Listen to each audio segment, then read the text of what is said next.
அல்லாஹ்விடத்தில் புனிதமாக இருக்கக்கூடிய 4 மாதங்களில் தொடர்ச்சியாக வரக்கூடிய முஹர்ரமுடைய மாதத்தில் நாம் பயணித்துக் கொண்டிருக்கிறோம். இன்றைய தினம் 5வது நாள். இந்த முஹர்ரம் மாதத்தில் வரக்கூடிய 10வது நாள், பொதுவாக அரபியில் 10வது நாள் பொறுத்தவரைக்கும் ஆசுரா என்று சொல்லப்படும். குறிப்பாக அல்லாஹ்வுடைய ரசூல் ஸல்லல்லாஹு அலைஹி வஸல்லம் இந்த ஆசுராவுடைய தினத்தில் நோன்பை தானும் நோன்று மக்களுக்கும் ஏவினார்கள். ஹிஜ்ரத் செய்து மதீனா வந்த பிறகு யூதர்கள் மத்தியில் வழக்கமாக இந்த முஹர்ரமுடைய ஆசுரா தினத்தில் அவர்கள் நோன்பு நோட்பதை பார்க்கிறார்கள். அல்லாஹ்வுடைய தூதர் கேட்கிறார்கள், எதற்காக இந்த நோன்பை கடைபிடிக்கிறீர்கள் என்று. யூதர்கள் சொன்ன வார்த்தை, நபி மூசா அலைஹிஸ்ஸலாத்து வஸ்ஸலாம் அவர்களையும் அவர்களுடைய சமூகத்தையும் ஃபிரௌனிடத்தில் இருந்து அல்லாஹ் பாதுகாத்தான். ஃபிரௌனையும் ஃபிரௌனுடைய சமூகத்தையும் அல்லாஹ் கடலில் மூழ்கடிக்கப்பட்டு ஒரு பனி இஸ்ரவேலர்களுடைய கூட்டத்திற்கு ஒரு வெற்றி அளித்த நாள் என்கின்ற காரணத்தினால் எங்கள் நபி மூசா அலைஹிஸ்ஸலாம் நோன்பு நோற்றார்கள், நாங்களும் அதை கடைபிடித்து வருகிறோம் என்று சொன்னார்கள். சொன்ன உடனே அல்லாஹ்வுடைய ரசூல் ஸல்லல்லாஹு அலைஹி வஸல்லம், உங்களை விட மூசா அலைஹிஸ்ஸலாம் எனக்கு மிக நெருக்கமானார். அந்த நேரத்தில் ரமலானுடைய மாதம் கடமையாக ஆக்கப்படவில்லை, நோன்பு கடமையாக. அந்த நோன்பை கடமையாக ஆக்கினார்கள் அல்லாஹ்வுடைய ரசூல் ஸல்லல்லாஹு அலைஹி வஸல்லம். அந்த காலகட்டத்தில் சிறுவர்கள் இருந்து பெரியவர்கள் வரையிலும் இந்த நோன்பை நோக்கக்கூடியவர்களாக இருந்தார்கள். பிறகு ரமலான் எப்பொழுது 30 நோன்புகள் அல்லது 29 30 கடமையாக்கப்பட்ட பிறகு அல்லாஹ்வுடைய தூதர் ஸல்லல்லாஹு அலைஹி வஸல்லம், ரமலானுக்கு பிறகு இந்த நோன்பை விரும்பியவர்கள் நோக்கலாம், விரும்பாதவர்கள் விட்டுவிடலாம். ஆனாலும் அல்லாஹ்வுடைய தூதர் ஸல்லல்லாஹு அலைஹி வஸல்லம் அவர்களுடைய காலகட்டம் மரணிக்கும் நேரம் வரையிலும் ரமலானுடைய நோன்புக்கு பிறகு சிறப்பான அடிப்படையில் வலியுறுத்திப்பட்டு அவருடைய வாழ்க்கையில் எந்த நேரத்திலும் எந்த வருடத்திலும் விடுபடாமல் வைத்த ஒரு நோன்பு என்று சொன்னால் அடுத்த கட்டமான ஆசுராவுடைய நோன்பு, பிறகு அரஃபாவுடைய நோன்பு. ஆசுராவுடைய நோன்பை பொறுத்த வரைக்கும் அல்லாஹ்வுடைய ரசூல் ஸல்லல்லாஹு அலைஹி வஸல்லம் எந்த காலத்திலும் அவர்கள் விட்டது கிடையாது, மக்களுக்கு ஏவினார்கள். அதனுடைய நன்மையை பற்றி அல்லாஹ்வுடைய ரசூல் ஸல்லல்லாஹு அலைஹி வஸல்லம் மக்களுக்கு சொன்னார்கள். இந்த நோன்பை பொறுத்த வரைக்கும் முந்தைய ஒரு ஆண்டுக்கு பாவத்திற்கு பரிகாரமாக அல்லாஹ் அமைத்து விடுவான் என்று நாம் எதிர்பார்த்தவனாக நோன்பு நோக்கிறேன் என்று சொன்னார்கள். சஹாபாக்கள் விடுபடவில்லை, எல்லாருமே நோன்பு நோற்றார்கள். இந்த நோன்பின் சிறப்பை பொறுத்த வரைக்கும் துல்ஹஜ்ஜுடைய மாதத்தில் அரஃபாவுடைய நாளில் நோன்பு நோக்கிறோம். பிறகு அல்லாஹ்வுடைய அருளை எதிர்பார்த்த மாதிரி அல்லாஹ்வுக்கு நன்றி செலுத்தக்கூடிய ஒரு தொழுகை இருக்கு. ஒவ்வொரு நோன்புக்கும் அல்லாஹ் ஒரு தனி மகத்துவமான ஒரு சிறப்பை வழங்குகிறார். துல்ஹஜ்ஜுடைய மாதத்தில் ஹஜ்ஜுடைய கிரியைகளை பொறுத்தவரைக்கும் நபி இப்ராஹிம் அலைஹிஸ்ஸலாம் அவர்களையும் அவருடைய குடும்பத்தாரையும் மையப்படுத்தியே இன்றைக்கும் கிரியைகள் நடந்து கொண்டிருக்கின்றன. அல்லாஹ் நினைவுபடுத்தி சொல்றான், ஏதோ ஒரு நபியுடைய வரலாறு எனக்கு தெரிஞ்சாச்சு, சும்மா திரும்ப திரும்ப சொல்ல வேண்டிய அவசியம் நமக்கு கிடையாது அப்படிங்கிற மாதிரி எதுவும் இல்லாம நம்முடைய உள்ளச்சத்தை மிகைப்படுத்திக் கொள்வதற்காகவும் நம்முடைய ஈமானை இறை நம்பிக்கையை நிறைவேற்றம் அடைந்து கொள்வதற்காகவும் அந்த சம்பவங்களை நினைவுபடுத்தி பார்க்க ஒவ்வொரு நபருக்கும் அல்லாஹ் இதை கடமையாகவே ஆக்கப்பட வேண்டும் என்றுதான் சில நிகழ்வுகளை கடமையாகவே ஆக்கி வைத்திருக்கிறார். அதை போன்றுதான் ஆசுரா முஹர்ரம் மாதத்தில் வரக்கூடிய இந்த ஆசுரா தினம் அப்படிப்பட்ட ஒரு தினம் தான். நபி மூசா அலைஹிஸ்ஸலாத்து வஸலாம் அவர்களுடைய ஈமான், அவர்களுடைய தக்வா, இறையச்சம் ஒவ்வொரு நபிமார்களுக்கும் அல்லாஹ் ஒரு மகத்துவமான ஒரு சிறப்புகளை வழங்கி இருந்தான்.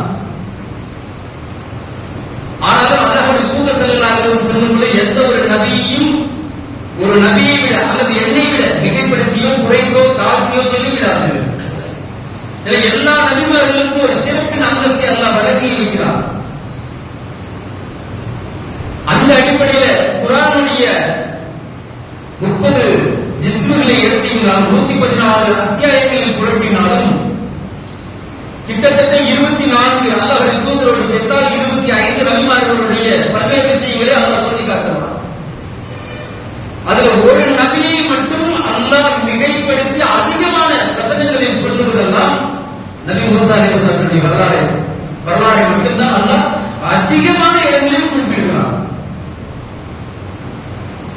எந்த அளவுக்குன்னா இரையச்சம் எல்லாருக்குமே இருந்ததுதான், மாற்று கருத்துல கிடையாது. ஆனால் ஒவ்வொரு காலகட்டத்திலும் சகிப்புத்தன்மை என்கின்ற சபர், இது ஒரு விஷயம் இருக்குல்ல, அது உச்சகட்டமாக போகும். இப்ராஹிம் பொறுத்த வரைக்கும் தன்னந்தனி நபராக இருந்தார், மாற்றுகிறது இல்லை. ஒரு கடுமையான கொடூரமான ஒரு நேரத்திலும் கூட அல்லாஹ்வை சார்ந்து நின்றார்கள் இப்ராஹிம், மாற்றுகிறது இல்லை. ஆனா மூசா அலைஹிஸ்ஸலாத்தை பொறுத்த வரைக்கும் தன்னுடைய சகாக்கள் எல்லாம் ஒரு கட்டத்தில் காலை வாரிவிடக்கூடிய ஒரு சம்பவம் நடந்தாலும் கூட அல்லாஹ்வுடைய தூதர் அல்லாஹ்வை சார்ந்து அல்லாஹ்வுடைய உதவியை எதிர்நோக்கினார்கள். அல்லாஹ் படம் எடுத்து காட்டுவதை போன்ற வார்த்தைகளில் மிக அழுத்தமாக சொல்லி காட்டுகிறார்.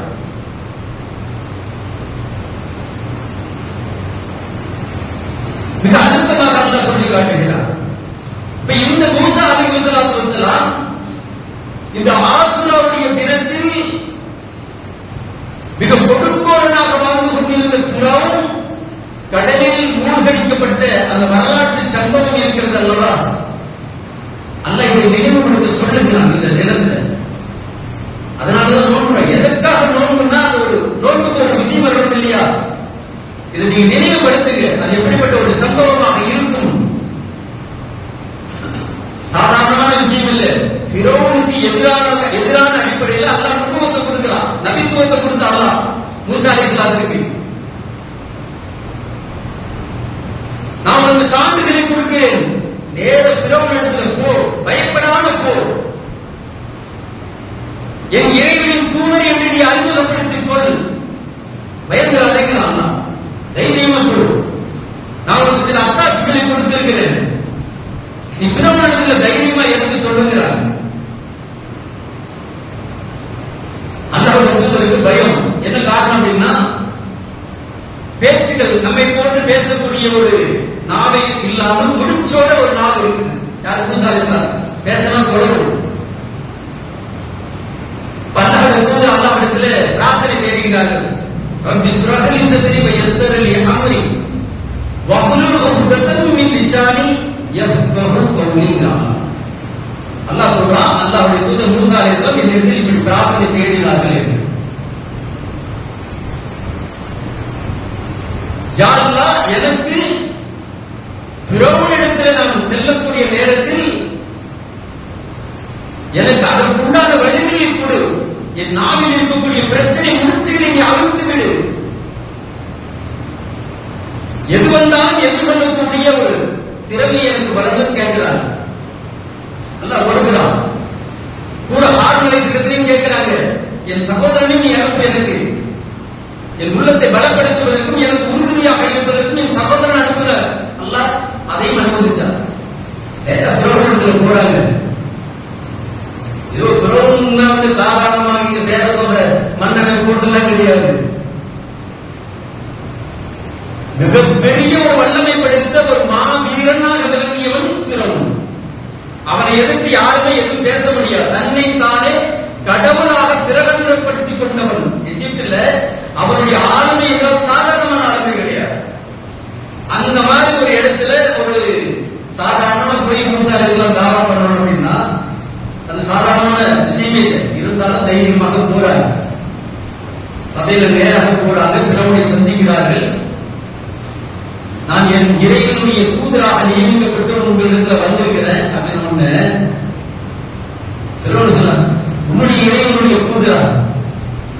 மக்கள் எல்லாம் என்னையே கடவுளாக கருதி கொண்டிருக்கக்கூடிய நேரத்தில் உன்னுடைய இறைவன் யாரை பார்ப்பீங்க? யார் இந்த ரெண்டு பேருக்கு இறைவன் சொல்லுங்க அப்படின்னா அல்லாஹ்வுடைய தூதர் மூசா அலைஹிஸ்ஸலாம் சொன்னார்கள், எங்களுடைய இறைவன் எந்த பொருளையும் அதற்கே உண்டான தோற்றத்தோடு படைத்து நேர்வழி கொடுக்கப்பட்டவன் என் இறைவன். வானத்தில் உள்ளவற்றுக்கும் பூமியில் உள்ளவற்றிற்கும் அவருக்கு இடைப்பட்ட அத்தனை விஷயங்களுக்கும் அகிலத்துக்கும் அவன் ஒருவன் தான் இறைவன், அவனே என்னுடைய இருவரின் இறைவன். விளக்கமா சொன்னாங்க. இப்படி சொன்ன உடனே ஃபிரௌன் சொல்றாங்க, ஏதாவது இறைவன் அல்லாஹ் என்கின்ற வார்த்தை சொல்றையே, அல்லாஹ் தான் எல்லாருக்கும் இறைவன் என்று சொன்னால் அதற்கு ஏதாவது ஒரு இடத்துல அத்தாட்சி சான்றுகள் இருக்குமான்னு கேட்டார். அல்லாஹ்வுடைய ரசூல் சான்றுகளோடு தான் நாங்கள் வந்திருக்கிறோம். என்னப்பா சான்று? கையில் அசா வச்சிருக்கிறாங்க, ஒரு தடி வச்சிருக்கிறார் மூசா அலைஹிஸ்ஸலாம். எடுத்த சபைக்கு முன்னாடி போடுறாங்க. மிகப்பெரிய சீரக்கூடிய ஒரு நாகப்பாம்பு. பாம்பு என்று சொன்னால் நம்ம இடத்துல பயப்படக்கூடிய மாதிரி ஒரு பாம்புன்னு ஒரு கோபுரா சொல்லுங்க, அது மாதிரி எல்லாருக்கும் சபையில் ஒரு பயம், அச்சம். அது உண்மையாக பாம்பாக மாறியது. அந்த விஷயம் யாருடைய கண்ணையும் வசப்படுத்தவெல்லாம் கிடையாது, சீரக்கூடிய பாம்பாகவே வருது. ஆனாலும் பிறவும் சுதாரித்துக் கொள்கிறான். அதுக்கப்புறம் மூசா அலைஹிஸ்ஸலாத்துக்கு அல்லாஹ் கட்டளை போடுறான், நீ பாம்பை கையில பிடி, பயப்படாத, பிடிக்கிறான். பிடிச்சு கொண்டு மறுபடியும் அசாவா மாறு. பிறவும் சொன்னான், இப்ப தந்திரமான ஒரு சூனியக்காரராக இருக்கிறார் இந்த மூசா. நான் உன்னை எப்படி குழந்தையில எடுத்து வளர்த்திருப்பேன், நன்றி இல்லாம வந்திருக்கிறேன் எனக்கு எதுக்காக? என்னுடைய அறியாமை காலகட்டத்தில் நடந்த விஷயம் அதையெல்லாம் விட்டு விடுங்க. இப்ப அல்லாஹ்வுடைய தூதரா வந்திருக்கிறேன், உங்களுடைய பதில் என்னன்னு கேட்கிறாங்க மூசா அலைஹிஸ்ஸலாம். அடுத்து என்ன சாட்சியம் கேட்கிறாங்க, என்ன அத்தாட்சி? தன்னுடைய கையை சட்டை பைக்குள்ள விடுறாரு அல்லாஹ்வுடைய தூதர். அப்படியே ஒழிக்கக்கூடிய ஜொலிக்கக்கூடிய ஒரு அழகு பொக்கிஷமாக ஒரு வெள்ளை நிறத்தில் மாறுகிறது. கண்ணை அப்படியே வசப்படுத்துது. இந்த சம்பவத்தை சொல்லிய பிறகும் கூட ஃபிரௌன் தன்னுடைய சபையில் இருக்கக்கூடிய அத்தனை நபர்களையும் கூட்டு மூசா தெளிவான சூனியக்காரராக இருக்கிறார். ஏதோ ஒரு மேஜிக் தான் பண்றார். இவரை நாம் நம்ப முடியாது. நாம் காலம் காலமாக வழிபடக்கூடிய நம்மளுடைய குலத்தை இவர் தோண்டி புதைக்கிறதுக்காக இருக்கிறார். சும்மா விடக்கூடாது. என்ன பண்ணலாம் நினைக்கிறாங்க. சபையில் உள்ளவர்கள் சொன்னாங்க, ஒருவேளை மூசா சூனியக்காரராக இருந்தார், கொஞ்சம் டைம் எடுங்க. மூசா ஒரு வாய்ப்பு கலந்து நம்ம கொடுத்துதான் பார்ப்போமே, ஒரு காலக்கெடுவை கொடுங்க. அதற்கு மத்தியில நம்ம பகுதியில் இருக்கக்கூடிய எந்த தொலைநோக்கு இருக்கக்கூடிய அத்தனை சூனியக்காரர்களை நாம் ஒன்று திரட்டுவோம். நம்முடைய சூனியம் நினைக்கிறதா மூசா அலைஹிஸ்ஸலாம் செய்யக்கூடிய சூனியம்? அதான் அவர்கள் சொன்ன வார்த்தை சூனியம் என்று. ஆனா அல்லாஹ் மூசா அலைஹிஸ்ஸலாம் சூனியத்தை கொடுக்கல, உண்மையை கொடுத்து அற்புதத்தை கொடுத்தான். ஆனா அவர்கள் சொன்ன வார்த்தை சூனியம். நம்ம சூனியம் ஜெயிக்கிறதா, மூசாவுடைய சூனியம் ஜெயிக்கிறதா? பார்த்தலாம். அவர்கள் ஒரு பண்டிகை நாளை தேர்வு செய்கிறார்கள். ஒரு காலக்கெடுவை பற்றி இந்த பண்டிகை நாளில் மூசாவையும் நம்முடைய சூனியக்காரர்கள் ஒன்று திரட்டுவோம். பண்டிகை நாள் ஒட்டுமொத்த மக்களும் ஒன்று கூடுவார்கள். அந்த இடத்துல போட்டி ஆரம்பம் செய்கிறார். பண்டிகை நாள் வந்தது, எல்லா சூனியக்காரர்களும் ஒன்று திரட்டப்படுகிறார்கள். சூனியக்காரர்கள் ஃபிரௌனிடத்துல கேட்கிறாங்க, ஏதோ மூசா சும்மா ஒரு ஆளா வந்திருக்கிறாரு, எங்கிட்ட இருக்கிற கையில் இருக்கக்கூடிய வித்தைகள் எல்லாம் மிகப்பெரும் ஒரு வித்தைகள், ஜெயிக்க போவது நாங்கள் தான் உறுதியாக. எப்படி சொல்றாரு? ஜெயிக்க போவது நாங்கள் தான். மன்னரை எங்களுக்கு என்ன பரிசு வழங்க போகிறார்? வெகுமதி என்ன கொடுக்க போகிறார்? சொன்ன உடனே தினம் சொன்னாங்க, ஏற்கனவே ஒரு ஆண் குழந்தையால் எனக்கு பாதிப்பு ஏற்படும் என்று சொன்னா ஆணுடைய வாரிசுகளை வெட்டி சாத்திட்டு இருக்கிறேன். திடீர்னு அதுக்கு தகுந்த மாதிரி மூசா வந்து பயப்படுத்துறாப்படி. ஒருவேளை மூசா செய்வது சூனியம் என்று நீங்கள் நிரூபித்து விட்டார், உங்களுடைய சூனியம் மூசாவை விட மிகைத்து விட்டார். வெகுமதி என்ன? என்னுடைய அரச சபையில் உங்களை எல்லாம் பிரமுகர்களாக நான் அமர்த்தி விடுவேன். சொன்ன உடனே எப்படி சந்தோஷம், தலைக்கு போய் காடு கொடுத்து உச்சகட்டமான ஒரு சந்தோஷம். ஜெயிக்கும் போது நாங்கள் தான். மூசாவை கூப்பிடுறாங்க, மூசா வர்றாங்க. ஒட்டுமொத்த சூனியக்காரர்கள் மூசா கேட்கிறாங்க, மூசா முதல்ல நீ ஆரம்பிக்கிறாயா அல்லது நாங்கள் ஆரம்பிக்கணுமா? மூசா சொல்றாங்க, முதல்ல நீங்களே ஆரம்பிங்க, உங்களுடைய கைகளில் இருக்கக்கூடிய விஷயங்கள் எல்லாம் நீங்க போடுங்கிறாங்க. அவர்கள் எடுத்து வந்திருக்கக்கூடிய தந்திரமான அத்தனை விஷயங்களும் போடுகிறார்கள், கைகளை போட்ட சாதனங்களை எல்லாம். அந்த விஷயங்கள் சபையில் இருக்கக்கூடிய ஒட்டுமொத்த நபர்களுடைய கண்களையும் அது வசப்படுத்தியது. அல்லாஹ் குர்ஆன் அப்படிதான் சொல்றான். மூசாவுடைய கண்களுக்கும் அது வசப்படுத்தியது. உள்ளுக்கு உள்ளுக்குள்ள ஒரு அச்சம் இருக்கு மூசா அலைஹிஸ்ஸலாம். அது பாம்புகளை போல நெளிந்தது என்று அல்லாஹ் குர்ஆன்ல சொல்றான். அதுக்கப்புறம் மூசாவுக்கு அல்லாஹ் சொல்றான், வஹீமுடைய மூசா நீ பயப்படாத, அது வசப்படுத்தக்கூடிய ஒரு விஷயம், நீ ஒரு நாளும் பயப்படாத. இப்பொழுது உன் கையில் இருக்கக்கூடிய அசாவை நீ தூக்கி கொடுக்கிறாங்களா? தூக்கிப்பட அவர்கள் கற்பனையாக செய்திருந்த அத்தனை சூனியங்களையும் மூசா அசாவை எரிஞ்சவுடனே அது மிகப்பெரிய பாம்பாக மாறுகிறது. அத்தனை கற்பனை செய்யப்பட்ட சூனியங்களையும் தன்னுடைய வாய்க்குள் இருக்குகிறது. இந்த விஷயத்தை சூனியக்காரர்கள் திரண்டு வந்து பார்த்தவுடனே சுப்ஹானல்லாஹ், இது சாதாரணமான விஷயம் இல்லை. நாம செஞ்சது போலியானது, வித்தையானது, ஏமாற்றப்படக்கூடிய தெரிஞ்சது.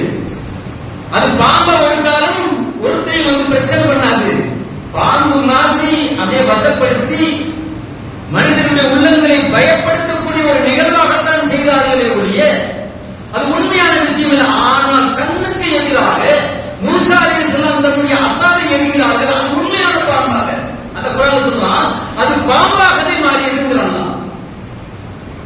இப்ப மூசா எறிந்த அந்த அசாவுடைய நிகழ்வாக உருவாக்கப்பட்ட அந்த பாம்பு தன் வசம் அத்தனை கற்பனையாக செய்யப்பட்ட அத்தனை விஷயங்களையும் வாயில தம்பிக் கொள்ளுகிறது. பார்த்தோம்னா நடுநடுங்கி போறார்கள் சூரியக்காரர்கள். அடுத்த செகண்ட் சஜ்தால விழுகிறாங்க. இந்த ஒரு வசனம் தான் நமக்கு மிகப்பெரிய அளவில் இந்த சமூகத்திற்கு, இன்றைக்கு வாழக்கூடிய இஸ்லாமிய சமூக மக்களுக்கு இந்த ஒரு வசனத்தில் அல்லாஹ் மிகப்பெரிய படிப்படியை கொடுத்திருக்கிறான்.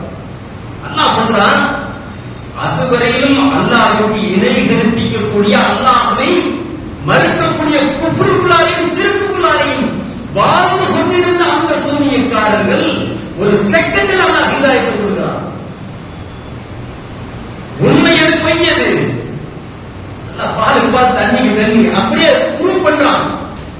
இந்த நிகழ்வை பார்த்தவுடன் ஹாரூன் மூசா அலைஹிஸ்ஸலாம் அவர்களுடைய இறைவன் தான் அகிலத்திற்கும் இறைவன், நாங்கள் அந்த இறைவனுக்கு முழுமையாக கட்டுப்பட்டோம், அவனுக்கே நாங்கள் சிரம் வணங்குகிறோம் என்று சுஜூதில் விழுந்தார்.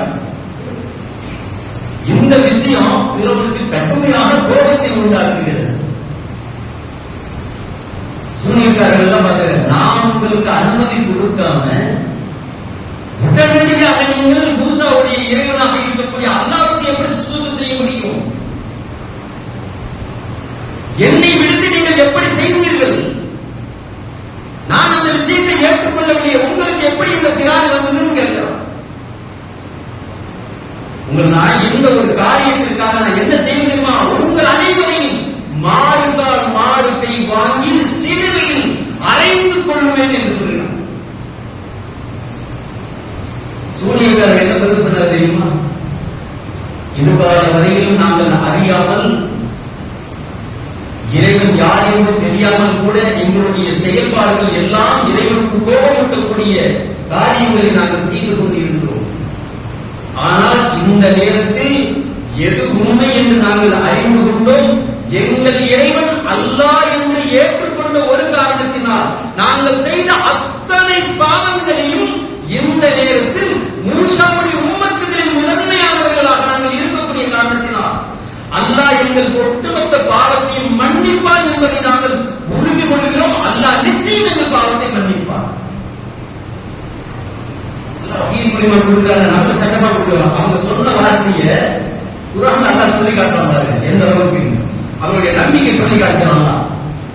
எங்கள் ரப்பு எங்களை பாவங்களை மன்னிப்பதற்கு போதுமானது என்ற வார்த்தை சொன்னாங்க. நாங்கள் எங்களுடைய ரப்புவாக அல்லாஹ்வை ஏற்றுக்கொண்ட ஒரு காரணத்திற்காக நீ எங்களை மாறுக்கால் மாறுக்கை வாங்குவாய் என்று சொன்னால் எங்களுக்கு எந்த பயமும் இல்லை. எங்களுக்கு இந்த நேரத்தில் எந்த பயமும் இல்லை. அல்லாஹ்வுடைய திருப்பொருத்தத்தோடு மரணித்தால் நாங்கள் அவருடைய பொருத்தத்தோடு நாங்கள் மரணத்தை எய்துவோம், மறுமையில் சுவனத்தை அனுபவிப்போம். இதான் இறை நம்பிக்கையின் உச்சகட்டமான ஆழம். இன்னல்லதீன காலூ ரப்பனா அல்லாஹ் சும்ம இஸ்தகாமு ததனஸ்ஸலு அலைஹிமுல் மலாயிகா அல்லா தகாஃபு வலா தஹ்சனு வஅப்ஷிரு பில் ஜன்னத்தி அல்லதி குன்தும் பிஹி தத்தகூன். அந்த சாதாரணமான உபசிலத்தில் சொல்லக்கூடிய வார்த்தை. யார் ஒருவர் அல்லாஹ்வை தூய்மையாக இருந்த நம்பிக்கை கொண்ட பிறகு முற்றிலும் அல்லாஹ்வை சார்ந்து உறுதியாக நிற்கக்கூடியவர்கள் உண்மையான மூமின்கள். உங்களுக்கு எந்த கவலையும் இல்லை, எந்த துன்பமும் இல்லைங்கிறார். அல்லாஹ் சொல்றான், நீ நினைக்கிற உலகத்துல ரொம்ப கஷ்டத்திலே எனக்கு மருத்துவம் இல்லை, அப்படிலாம் ஒண்ணுமே இல்லை. உன் கொண்ட கொள்கை இத சாதாரணமா நம்ம இன்னைக்கு பார்க்கிறோம். இந்த கொள்கையில எவ்வளவு அட்ஜஸ்ட்மெண்ட் ஓடிட்டு இருக்கு. நவுதுபில்லா, ஒரு காலகட்டத்தில் இருந்த உறுதியெல்லாம் இன்னைக்கு காத்துல பறந்துகிட்டு இருக்கு. என்ன சொன்னாலும் நமக்கு நாமே ஒரு அட்ஜஸ்ட்மெண்ட்டுக்குள்ளார போயிட்டு இருக்கிறோம். கொள்கையில் உறுதியெல்லாம் பலமா இன்னைக்கு இருந்ததெல்லாம் தேர்ந்துட்டு வருது. எவ்வளவு வேதனையான விஷயம். உன்னுடைய கொள்கை நீ ஆழமாக இருந்து உன்னை சுற்றி இருக்கக்கூடியவர்கள் தௌஹீதுக்கு எதிரான தளமாக இருந்தாலும் கூட அல்லாஹ் எனக்கு போதுமானவன், அல்லாஹ்வுடைய கொள்கையில் நான் ஒருபோதும் தடம் போட மாட்டேன் என்ற உறுதி. இந்த சூனியக்காரர் அது ஒரு செகண்டுக்கு முன்னாடி குஃபுருக்குள்ளாக இருந்தவங்க. சுப்ஹானல்லாஹ், ஒரு செகண்டில் அல்லாஹ் மூமினா மாத்துறான். இதுதான் படிப்பினை. இந்த ஈமான், இந்த ஆழம் நம்மிடத்தில் இருக்கணுமா இல்லையா? அல்லாஹ் இதுதான் ஆசுராவுடைய தினத்துல நிறைய விஷயங்களை படிப்படி அல்லாஹ் போட்டு காமிக்கிறான். ஈமான் கொண்டார்கள். ஃபிரௌனுடைய மக்கள் விலவெடுத்து பொழுது அல்லாஹ்வுடைய தூதர் கேட்டார்கள், நான் இந்த போட்டியில் வெற்றி கொண்டால் நீ இஸ்லாத்தை தழுவ வேண்டும் என்பதுதான் நிபந்தனை. மறுத்துட்டான். அவரிடத்தில் அடிமையாக இருந்த பனி இஸ்ரவேலர்கள் யாரையும் விடுதலை செய்யல. மாறாக மீண்டும் அவன் செய்த சபையுள்ள ஆரம்பத்தில் எப்படி ஆண் வாரிசுகளை எல்லாம் கொண்டானோ பிறகும் சொல்லி காட்டுகிறான். மூசா, இந்த ஒரு சம்பவத்துக்கு பின்னாடி எந்த ஒரு ஆண் வாரிசு நம்ம உயிரோட கொள்வாங்க பார்க்கறியா? இனி பிறக்கக்கூடிய எல்லா ஆண் வாரிசுகளையும் கொள்ள வேண்டும். மறுபடியும் சொன்னாங்க, கொடூரமாக கொல்லப்பட்டார். ஒவ்வொரு குழந்தை ஆணாக இருந்தால் கொல்லப்பட்டார். ஆனால் இதற்கு எதிராக சகிப்புத்தன்மையோடு ஈமான் கொண்ட கூட்டத்தோடு அல்லாஹ் மூசா அலைஹிஸ்ஸலாம் பல்வேறு விதமான சகிப்புத்தன்மையோடு எதிர்கொண்டிருக்கிறார்கள் ஃபிரௌனை. அல்லாஹ் மீண்டும் மீண்டும் பல அத்தாட்சிகளை கொடுத்துக் கொண்டே இருந்தான். கிட்டத்தட்ட 9 அத்தாட்சிகள். சூனியக்காரர்களை பயன்படுத்தப்படக்கூடிய நேரம் வரைக்கும் 2 அத்தாட்சி தான். அதுக்கப்புறம் அல்லாஹ் கொடுத்தான், பஞ்சத்தை கொடுக்கிறான். கனி வகைகளின் இழப்புகளை கொடுத்தான், வெள்ள பிரளயத்தை கொடுத்தான், செடி பேன்களின் மூலியமாக தொல்லையை கொடுத்தான், தவளைகளின் மூலியமாக தொல்லையை கொடுத்தான், ரத்தம் மூலியமாக. சாதாரணமா நம்ம சொல்றோம், இது வரலாறு சொல்றதுல 2 நாள் உட்கார்ந்து கண்டினியூவா தயார் பண்ணோம்னா கிட்டத்தட்ட 10 மணி நேரம் இருந்தாலும் டாபிக் முடியாது. அவ்வளவு பெரிய டாபிக் இது. ஒவ்வொரு சம்பவம் இருக்கு இல்லையா? தவளைனா தவளைக்கு கிட்டத்தட்ட 2 ஹவர் சொல்லலாம். அந்த அளவுக்கு சம்பவங்கள் நடந்திருக்கு.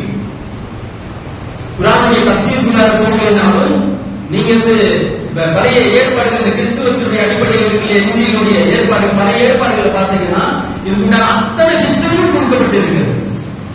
9 அத்தாட்சிகள் அல்லாஹ் எப்படியெல்லாம் துன்புறுத்தினான் என்பது வெட்டுகளில சாதாரணமா இல்லை. அப்படியே கதவையெல்லாம் சர்வசாதாரணமா பின்னு அஸ்திவாரத்தையே கட்டு போட்டுரும். அந்த அளவுக்கு சிரமம். தவளை எப்படி தெரியுங்களா? சாப்பிட சாப்பாடு உடையில இங்க போய் சட்டை மாட்டி எல்லாம் ஒண்ணுக்குள்ள தலையா இருக்கும். எப்படி இருக்கும்? சாதாரணமான வேலையில ஒவ்வொரு அத்தாட்சிகளை கொடுத்து அல்லாஹ் அந்த சமூகத்திற்கு, ஃபிரௌனுடைய சமூகத்திற்கு தொல்லை கொடுக்கக்கூடிய நேரத்தில் அந்த சமூகமே திரண்டு மூசா வருவாங்க. மூசா, உன்னுடைய இறைவனிடத்துல உனக்கு மிகப்பெரிய ஒரு வாய்ப்பு அல்லாஹ் கொடுத்திருக்கிறான். என்ன வாய்ப்பு தெரியுமா?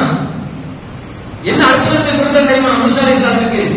மூசா அலைஹிஸ்ஸலாமுடைய காலகட்டத்தில் மூசா அலைஹிஸ்ஸலாம் பிரார்த்தனை செய்தால் அந்த பிரார்த்தனையை அல்லாஹ் அங்கீகரித்துக் கொள்வான். அந்த ஸ்பாட்டுக்கு அங்கீகரிப்பான்.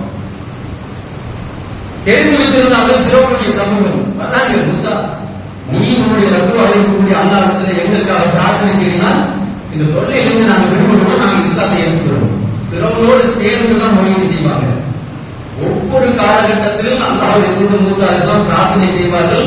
அதோடு அல்லாஹ் நிவாரணம் கொடுப்பார், பிறகு மாறு செய்வார். இப்படி மாறு செஞ்சு கடைசி வரைக்கும் மாறு அல்லாஹ்விடத்தில் கையேந்துறாங்க. அல்லாஹ்வுடைய தூதர் மூசா அலைஹிஸ்ஸலாம் கையேந்துகிறார்கள். யா அல்லாஹ்,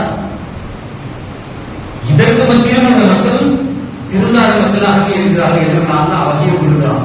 மூசா இரவோடு இரவாக உன்னை ஈமான் கொண்டிருக்கக்கூடிய இந்த பனி இஸ்ரவேலுடைய கூட்டத்தாரை நீ அழைத்துக் கொண்டு செல். இரவோடு இரவான் பயணிச்சு போகிறார். அப்போ ஒரு திட்டமிடுதலோடு அல்லாஹ்வுடைய தூதர் ஈமான் கொண்ட அந்த மூமின்களை அழைத்துக் கொண்டு செல்லுகிறார்கள். இந்த விஷயம் ஃபிரௌனுக்கு தெரிந்து போச்சு. மூசா அலைஹிஸ்ஸலாம் சென்றதுக்கு பின்னாடி இவர்கள் மிகப்பெரிய அளவில் படைகளை திரட்டிக் கொண்டு, அற்பமான ஒரு கூட்டம் தானப்பா மூசாவுடைய கூட்டம், நம்ம அவர்களை பிடிக்கவா முடியாது, நீங்க எல்லா பக்கம் ரவுண்ட் பண்ணி இருக்குங்கிறாங்க. கிட்டத்தட்ட எல்லா பக்கம் ரவுண்ட் பண்ணி வர மாதிரி விடிய காலையில வரக்கூடிய நேரத்துல கடல் குறுகிறது. அதுக்கப்புறம் போக முடியாத ஒரு சம்பவம் பின்னாடி பாத்தீங்கன்னா நேருக்கு நேர் போகக்கூடிய ஒரு நிகழ்வாக வந்துவிடுகிறது. ஃபிரௌனுடைய கூட்டம், அந்த கூட்டம் வந்ததுக்கு பின்னாடி தப்பிக்கிறதுக்கு எந்த இடம் இல்லை. மூசா அலைஹிஸ்ஸலாத்தை பார்த்து அவருடைய உம்மத்துக்கு ஆகக்கூடிய அந்த பனி இஸ்ரவேலர்கள் சமூகம் சொல்லி காட்டுகிறார்கள், மூசா ஆரம்பத்தில் ஈமான் கொள்றதுக்கு முன்னாடியும் இந்த மன்னனுடைய தொந்தரவு என்னால தாங்க முடியாம இருந்தது. இப்ப அல்லாஹ்வையும் உன்னையும் நாங்கள் ஏற்றுக்கொண்ட பிறகாவது எங்களுக்கு நிம்மதி கிடைக்கும் என்று நாங்கள் எதிர்பார்த்தோம். ஆனாலும் அந்த நிம்மதி இல்லை. இப்பவும் பிரச்சனை தான். ஒரு கட்டத்தில் உயிரோட தான் வாழ்ந்தோம். இப்ப என்னுடைய உயிர் மாய போகிறது என்பதை நாங்கள் உறுதியாக அறிந்து கொண்டோம். என்ன பண்ணி பண்ண போறேன்னு சொல்றாங்க. சொன்ன உடனே அல்லாஹ்வுடைய தூதர் மூசா அலைஹிஸ்ஸலாம் அல்லாஹ் அப்படி இல்லை, இன்ன மஇய ரப்பி சயஹ்தீன்கிறான். அடுத்த வார்த்தையில் அல்லாஹ்வுடைய தூதர் மூசா அலைஹிஸ்ஸலாம் சொன்ன வார்த்தை, என்னோடு என் ரப்பு இருக்கின்றான், எனக்கு அவன் வழிகாட்டுவான். நீங்க ஒண்ணு கதிகாக்க வேண்டாம். என்ன நினைச்சிட்டு இருக்கிறீங்க? பயந்து போய் கவலைப்படுறீங்களா? மரணித்து விடுவோம் என்று நீங்கள் அச்சம் எடுக்கிறீர்களா? ஒண்ணு இல்ல, நம்மோடு அல்லாஹ் இருக்கின்றான், அவன் எனக்கு வழியை காட்டுவான்.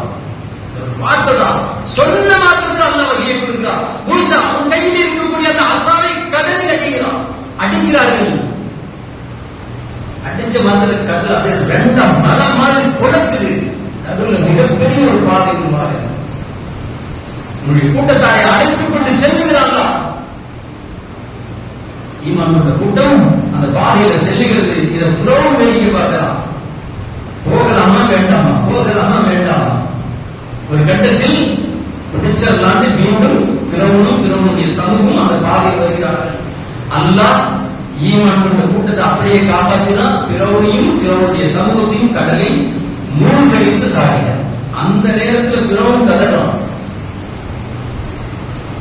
மூசாவுடைய இறைவனாக இருக்கக்கூடிய அல்லாஹ்வை நான் ஈமான் கொண்டேன் என்ற ஒரு வார்த்தையை சொல்லியும் கற்றான். ஆனால் அந்த நேரத்தில் மரணிக்கக்கூடிய நேரத்தில் ஈமான் கொள்வதை அல்லாஹ் விரும்பவில்லை.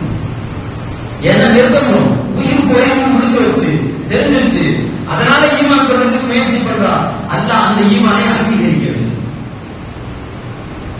இந்த ஒரு வார்த்தை தான் கடைசி வரைக்கும் சிறுக்கியும் குஃப்ரும் வேற இருக்கும்.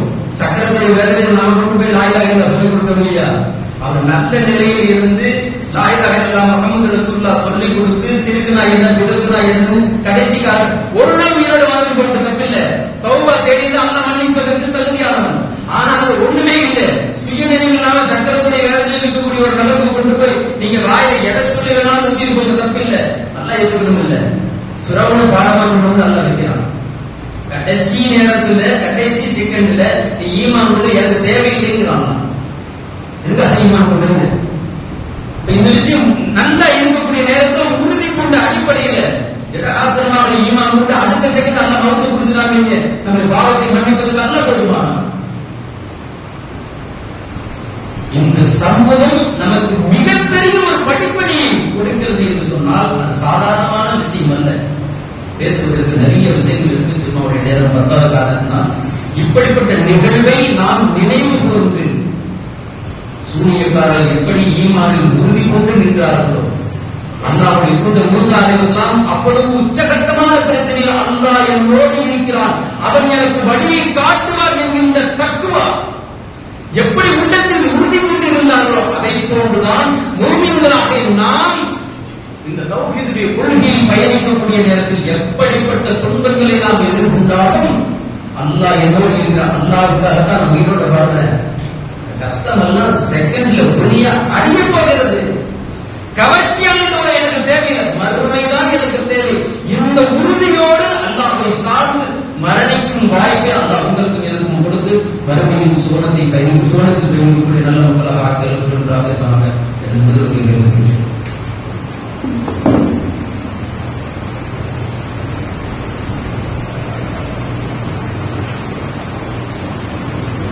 அல்ஹம்துலில்லாஹி வஸ்ஸலாத்து வஸ்ஸலாமு அலா ரசூலில் கரீம் வ அலா ஆலிஹி வ அஸ்ஹாபிஹி அஜ்மஈன். அல்லாஹ்வுடைய தூதர் ஸல்லல்லாஹு அலைஹி வஸல்லம் தன்னுடைய இறுதி காலகட்டத்தில் இந்த ஆசுராவுடைய நோன்பை பற்றி மக்களிடத்தில் சொல்லும்போது மக்கள் எல்லாம் கேட்கிறார்கள், யா ரசூலல்லாஹ், இந்த யூதர்கள் கிறிஸ்தவர்கள் இருவருமே இதனுடைய சிறப்புகளை மகிமைப்படுத்தி கொண்டாடுகிறார்கள். நீங்கள் யூதருக்கு மாற்றமாக செய்யப்பட வேண்டும் என்ற ஒரு அமலாக இருந்தாலும் அது யூதருக்கு சில மாற்றமாக அடைக்க வேண்டும் என்ற எண்ணமும் இல்லை. அப்படி கேட்கும்போதும் அல்லாஹ் ரசூல் ஸல்லல்லாஹு அலைஹி வஸல்லம் சொன்னார்கள், இன்ஷா அல்லாஹ் நான் அடுத்த வருடம் இவரோடு இருந்தால் ஆஷுரா என்பது 10வது தினம் 9வது தினத்தையும் சேர்த்து 9, 10 2 நாட்களையும் சேர்த்து நான் நோன்பு நோற்பேன். இந்த ஆஷுராவுக்கு முக்கியத்துவம் கொடுத்தாங்க ரசூலுல்லாஹ். ஏதோ சாதாரணமாக நீங்க நினைச்சிடாதீங்க. நான் உயிரோடு இருந்தால் இந்த யூதர்களுக்கு மாற்றமான ஒரு முறையில் 9ஐயும் சேர்த்து 9, 10 நான் நோன்பு நோற்பேன் என்பதை மக்களுக்கு பிரகடனப்படுத்தினார்கள். ஆனா அடுத்த வருஷத்தை அவரை சந்திக்கிற ரசூலுல்லாஹ் மௌத்தாயிட்டாங்க. ஆனால் சொன்ன வார்த்தை எந்த ஒரு விஷயமாக இருந்தாலும் மார்க்கமான அடிப்படையில் அல்லாஹ்வுடைய தூதர் சொன்ன அத்தனை வார்த்தைகளும் அது அல்லாஹ்வுடைய வகையின் சட்டம். அந்த அடிப்படையில் இந்த மாசத்துடைய 9 என்பது வரக்கூடிய செவ்வாய்க்கிழமை வருகிறது. ஆசுரா என்பது 10வது நாள். இந்த 9, 10 2 நாட்களும் நோன்பு நோற்பதற்கு வலியுறுத்தப்பட்ட ஒரு சுன்னத்தான ஒரு நோன்பாக இருக்கக்கூடிய காரணத்தினால் நாமும் நம்முடைய குழந்தைகளும் நம்முடைய குடும்பத்தாரும் அனைவரும் இந்த 2 நோன்புகளை நோன்பு அல்லாஹ்விடத்தில் அதனுடைய பொருத்தத்தை பெற்று கடந்த ஓராண்டு பாவத்திற்கு பரிகாரமாக பாவத்தை மன்னிப்பான் என்று அல்லாஹ்வுடைய தூதர் எப்படி நம்பிக்கை வைத்தார்களோ அந்த நம்பிக்கையின் அடிப்படையில் இந்த நோன்பை நோன்று அல்லாஹ்விடத்தில் அதனுடைய பொருத்தத்தை பெறுவதற்கு எல்லாம் அல்லாஹ் நம் அனைவருக்கும் இந்த பாக்கியத்தை அனுபவிக்கும் என்று அவருடைய செய்து